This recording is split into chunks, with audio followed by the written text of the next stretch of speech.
Thank you for joining me for another video for the Trail of the Green Man. Today we're going to take a little look at the Royal Society based on one of their publications. We have it here, the Philosophical Transactions, giving some account of the present undertakings, studies and labours of the ingenious in many considerable parts of the world. And this was a publication after it received its charter that was basically produced, I think, every year. But what was inside this was quite important.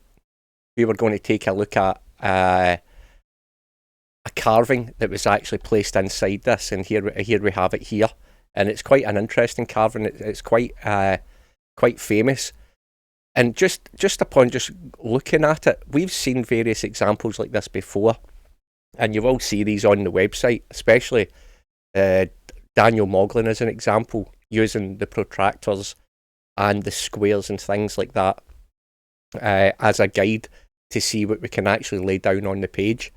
And this is something that's you're going to see on the website with various other publications. It's quite a popular method. But the things that's easy to draw your attention first is why is like Francis Bacon here, like just pointing off into nowhere? It seems a bit of a strange one when we have Lord Bruckner here. He's the society president here. He's pointing clearly to the inscription. Yet we have Francis Bacon here. He's pointing at possibly a wheel or a gun. It seems quite a strange one that something like that. It's just been unexplainable. Really, has been pointed out that it could just be pointing towards like some tools of the trade or something like that, which seems quite a reasonable explanation. But we're going to delve just a little deeper and see if something in the page can come out for us. So let's have a little look. So the first thing I'm going to do is highlight some lines here. And the first line, I'll just zoom us in a little bit so we can focus. I'm actually taking it from this point. It's basically holding like a telescope. It's in the outside. As you can see, this wooden beam. And what I'm going to do is just place my line on that and bring it down to this corner. And using the leg, you can see that the line that's given here for this, you could say protractor or I suppose you could say a compass. This could be a point here. Could be a compass. And this point comes into the same kind of corner. There's a slight alignment there. So I've highlighted this tool. And the next line, I'm just taking it off this. I'm imagining it's a telescope. And I'm just running this line up to here for now. Just highlighting some interesting things. So what I'll do, I'll highlight the other tools for us for now. And then, as you can see here, is forming part. It's just another line, all basically joining this one point, like a focusing in on this one point. And the next one, again, all it's doing is just focusing on this point as if it's of some importance, basically. And this is where we're going to lay down our heptagon, our seven-sided tomb that I've presented several times over many videos, and how it's represented here on this page using the lines that we've laid out and the tools that it's provided for us. I'll just zoom out a little bit. Right. So if I place the polygon down, we can see, using that focal point as a start or corner, we run through the leg of that tool, take a turn, run through the leg of that tool, and the heptagon, or the seven-sided tomb, actually takes up the leg of that tool. So we've got three tools helping us with three separate angles to place down this seven-sided tomb, with our starting point given by focusing the lines that's provided. Now, if this was just one example, it could be laid down to coincidence.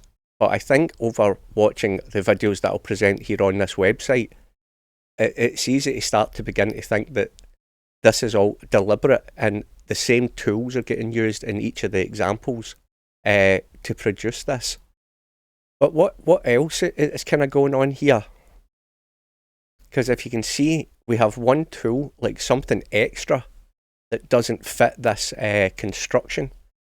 It's as if there's something else still to go. And what I've done here is just placed like the halfway line, the centre line. Now this line here that runs from this corner, like up to give us the corner where the turning point would be. It's interesting to note that this isn't a centre line.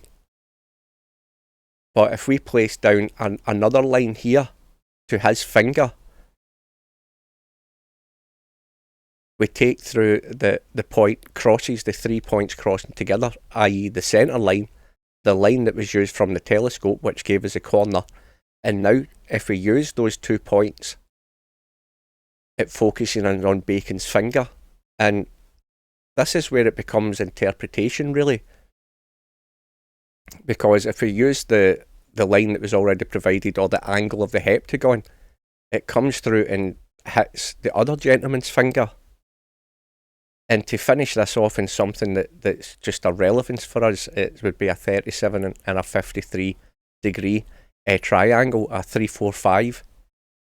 So, and again, this would just be like interpretation, but maybe in some way it's helping us understand what Francis Bacon is pointing at here in the relationship between the two pairs, or the pair of fingers. So what I've done is, if we take a look here at this Carolus, which would be Charles, Latinized, well, Charles is taken from the Latin Carolus.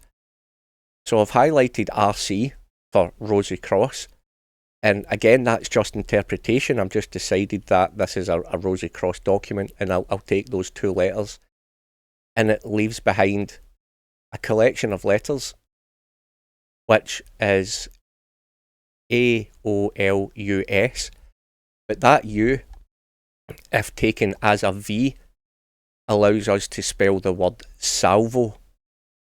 Now, salvo is basically, as we know it, is the firing off of, well, I'll just get some meaning for this here, a simultaneous discharge of 2 or more guns in military action, or as a salute.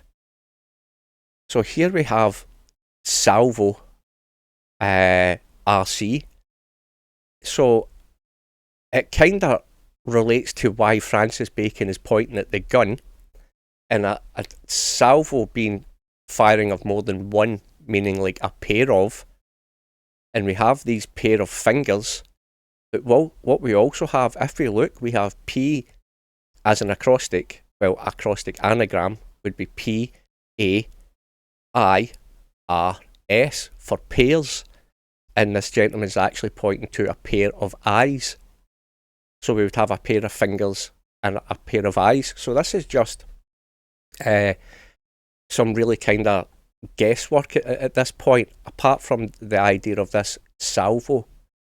Now, salvo giving us, like, you could say this firing or discharging of more than one weapon as a salute type thing.